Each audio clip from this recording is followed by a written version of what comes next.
My great-grandfather, who was a marginal farmer, had just passed away, leaving my great-grandmother a young widow with 2 sons and no source of income. To provide for her sons and their future, she had to move to a town nearby and make some difficult choices. She became a domestic servant, but still could only afford to send one of her sons to school.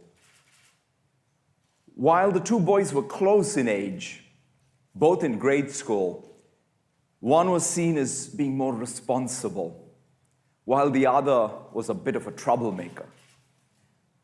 My great-grandmother opted to send the more responsible, diligent son, viewed as having more potential, into the workforce. He became a day laborer at a construction site. He would continue in that field for the rest of his life, never given the opportunity to gain new skills and gain higher level employment. The other son was sent to the local school, and that boy was my grandfather. Despite being seen as being less responsible, he continued through school and eventually became a police officer. Despite entering the workforce nearly a decade after his brother, his starting salary was exponentially higher.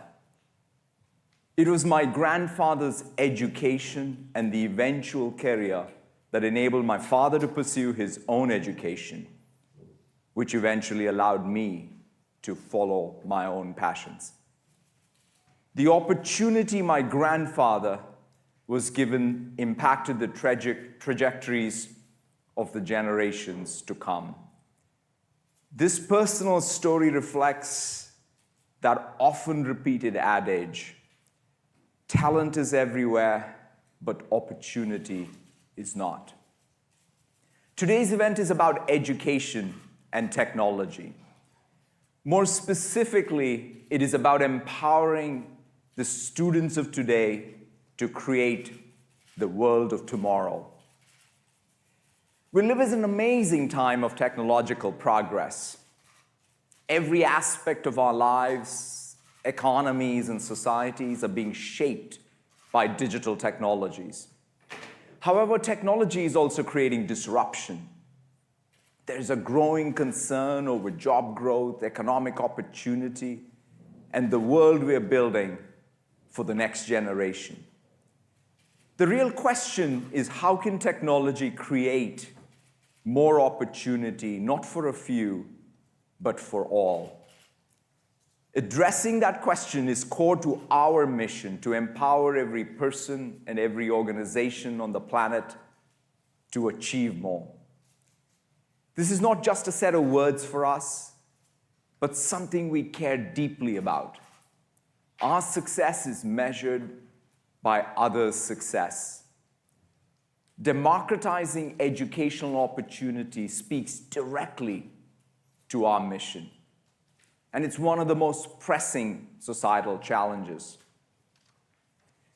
Technology can amplify the work of dedicated people and institutions, but rarely can substitute for it. Kentaro Toyama, a former researcher at Microsoft and the author of the book Geek Heresy, captures it best when he says that societal change requires more than just technology. Technocrats, as Toyama refers to them, have a tendency to extol the virtues of technology and view it as a remedy to all that ails the system. I'm here today as a heretic. We are under no illusion that technology alone is the answer to transforming education. Dedicated administrators, great teachers, motivated students, and involved parents and communities are the ones changing education. And technology is merely a tool to empower their creativity and their ingenuity. It is this opportunity that motivates our work in education and everything you'll see today. One of my favorite parts of the job is to be able to see and learn from the students all around the world. Over the past 2 years, I've had a chance to visit students from 20+ countries, to see students in Jakarta and Tel Aviv use the same office tools that my daughters use in Seattle, how teachers in Tokyo and Madrid are using Minecraft to teach students computational thinking, how a group of young female students in Cairo were inspired to learn to code and built an app to assist the Syrian refugees in their own community. I've been struck by the commonalities amongst the students, their ingenuity, their thirst for learning, diversity and dreams for future. As I've spent time visiting these classrooms, a few things stick out to me each time. First, technology should help, not hinder teachers' work in the classroom.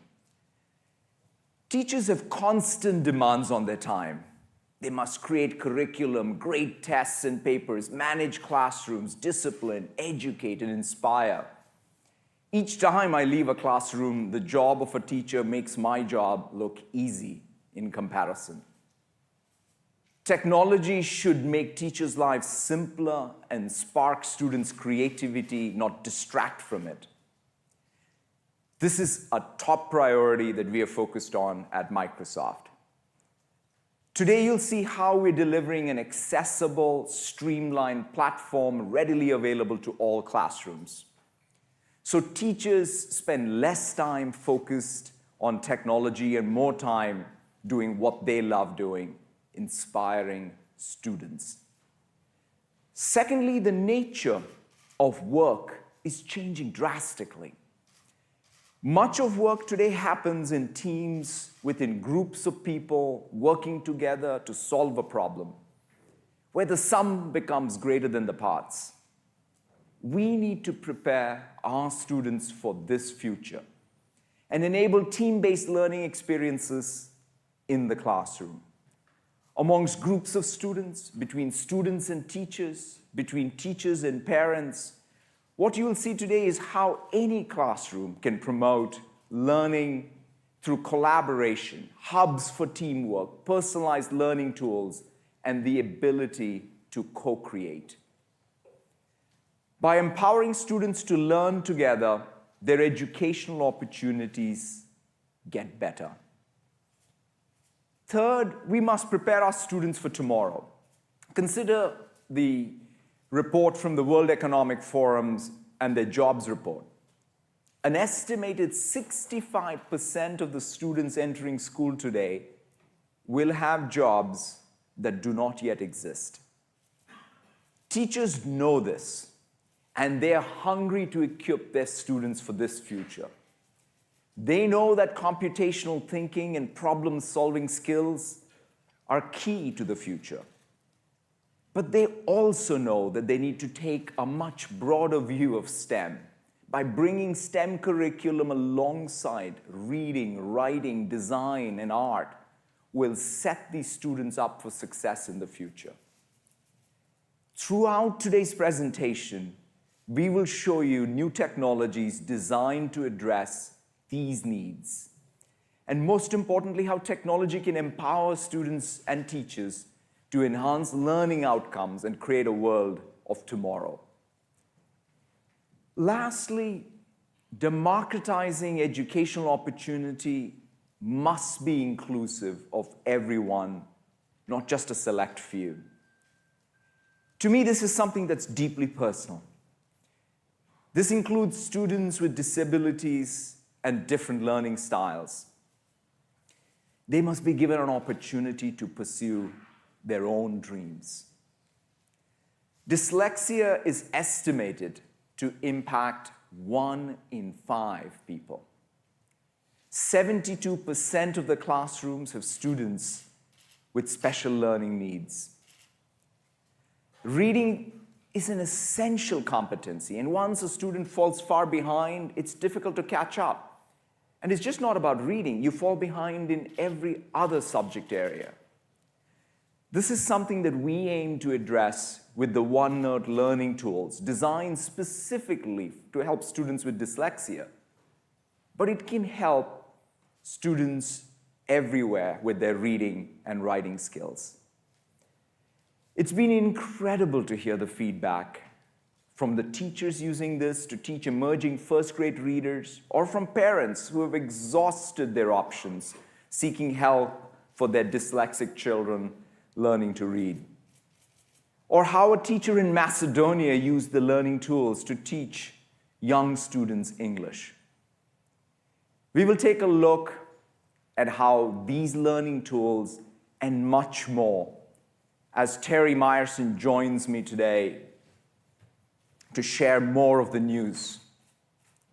To close, I want everyone to imagine the world we're building for tomorrow. Just as my grandfather's opportunity changed the trajectory of our family, this is what inspires me. How can we collectively come together to democratize the educational opportunity for every student, both for this generation and the generations to come? Thank you all very, very much.